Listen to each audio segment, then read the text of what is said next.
Hello, my little storm cloud.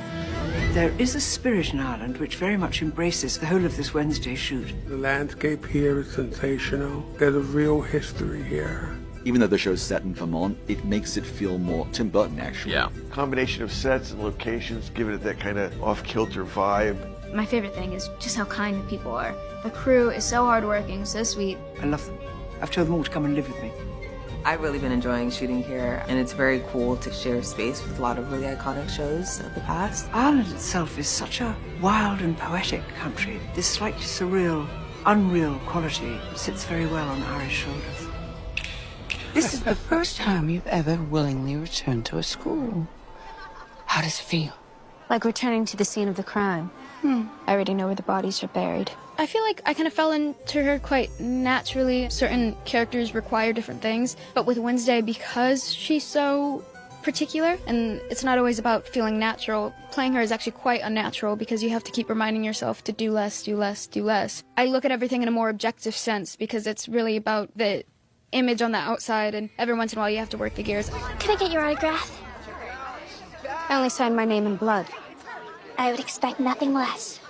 I never said it was my own blood. It's a fine balance, but also doing it for so long, you snap into it. I knew what the character needed, and I had studied her enough and understood her well enough at that point. When you're working in that headspace and you're working on scripts that have that sort of dark sense of humor, I do feel as though I've taken some of those traits with me just because I was practicing them all the time. And you know, sometimes outside of your life when you're not working, you're thinking about how can I get into that deeper mindset. And so much of Wednesday relies on the physicality, which helps as well. And then Nirvana Jalalvand, who did my hair and makeup for season 1, did my hair and makeup this time around. So again, trusted her. She knows everything. There was no hesitation or question. So there was just something about all of us being prepared and knowing what we were getting into already. The only side I'm on is my own. And the only place I'll lead you is off a cliff. So do not put me on a pedestal, because I will burn it down. The second season, she's kind of gotten a little bit more comfortable, and I think she kind of relishes and enjoys her surroundings more. I think she's learned to take things maybe slightly less seriously or be a bit more playful. Honestly, I think the most exciting thing is just being able to revisit her. I think Wednesday Addams is one of the coolest characters of all time. To be able to slip into the costume and tone again, it's just so much fun. Ready, and 3, 2, 1, action.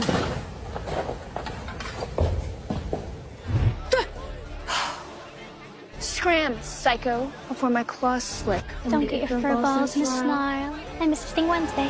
Can I get your name, please? Hi, I'm Evie. So it all started with a self-tape, and that was the initial round.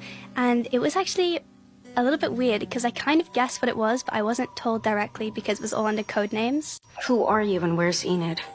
The game has just begun. We had this situation at the end of the season 1 where we had a stalker, and we loved the idea of, because we saw it with the show, that there are younger girls became obsessed with Wednesday. So we thought, what if there's a young girl at Nevermore who, after the events of season 1, just idolized Wednesday? The audition process, we saw, a huge number of people. Do me a favor, just turn to the side, get a scene profile if that's all right. Wonderful. My first scene was the Don't Bother Pup scene with Enid and Wednesday. I'll be sleeping with one eye open. Don't bother, Pup. You wouldn't see me coming anyway. And my second one was, it's actually one of my favorite scenes, the bikini scene, where I pull out my bikini. Oh, since this? Make it disappear again. I felt like I had an instant connection to the character. And then my final audition was a chemistry read with Jenna and Emma, which was very, very fun, very, very scary. They were both shooting separate movies in New Zealand. We did a chemistry test. So we did a over chemistry Zoom read with them. It's challenging, but you definitely see it. If it's happening, you see it. Even on a Zoom, it's real. Yeah, you can tell. Yeah. You did try to kill me, remember? But she failed. Which just proves she's an amateur. Ouch. Alan Miles were very supportive of my development of Agnes, and they really helped me to create like a clear image of who Agnes was as a person. Happy prank day, Wednesday. My crazed stalker is an invisible 13-year-old. I sort of started by creating a mood board just to build a framework of who Agnes was as a character. I had some black lace, and I had lots of gothic imagery that helped me get into the sort of Nevermore, Tim Burton headspace. And I also took a lot of inspiration from One Flew Over the Cuckoo's Nest, just to develop her elements of madness, because she's obviously a little bit cuckoo. What are you doing here? Proving myself to your sister by handling her low priority tasks. like keeping you alive. Evie is probably one of the most talented young actors that I've ever worked with. She's so good, and she's so professional, and very different from her character. Agnes is just a little creepy and a little bit weird. So, what's our next move? There is no next move.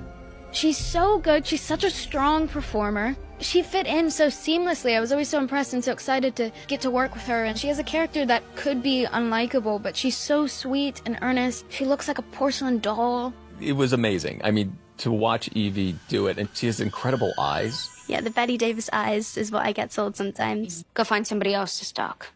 The more you push me away, the more I'll want to please you. Classic emotional manipulation technique. She's got this whimsical quality to her, which is just so Evie, and yeah, she killed it. She's such a cool person. I love her to death. Just to be able to work with all these people who were, I mean, they still are my idols. It's just really a pinch me moment. Honestly, every day was a pinch me moment. It still feels like a bit of a dream. I can't really believe it ever happened. Yes!